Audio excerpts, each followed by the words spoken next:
আল্লামা ইবনে হাজার আসকালানী রহিমাহুল্লাহ তিনি হযরত সাবিত বেনানী রহমতুল্লাহি আলাই ওনার থেকে বলেছেন, আমাকে হযরত আনাস রাদিয়াল্লাহু তাআলা আনহু ওসিয়ত করেছিলেন যে আমার কাছে রাসূল সাল্লাল্লাহু আলাইহি ওয়াসাল্লামের চুল মুবারক আছে, আমার ইন্তেকাল হওয়ার পরে এই চুল মুবারকগুলো যেন আমার মুখের নিচে দেওয়া হয়। বলেন সুবহানাল্লাহ, আল্লাহু আকবার।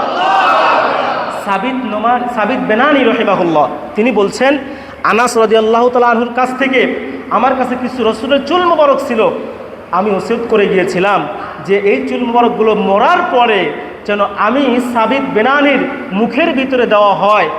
তাদের আকীদা কি ছিল জানেন? তাদের আকীদা ছিল, তাদের বিশ্বাস ছিল, যদি রাসূল সাল্লাল্লাহু আলাইহি ওয়াসাল্লামের চুল মুবারক তাদের মুখের ভিতরে দেওয়া হয়, তাদের বুকের ভিতরে দেওয়া হয়, তাহলে জিবরাইল যদি আমার কাছে এসে প্রশ্ন করে, ও আল্লাহর বান্দা সাবিত বেনানী, তুমি আজ কবরের ভিতরে কি নিয়ে এসেছো, আমি সেদিন বুক ফুলে বলতে পারবো আমার কোনো আমল নাই, আমি একটা আমল করেছি, আল্লাহ রাসূল একটা চুল মুবারক নিয়েছে। বলেন আল্লাহু আকবার। সাবিত বেনানী তাদের এই আকীদা ছিল।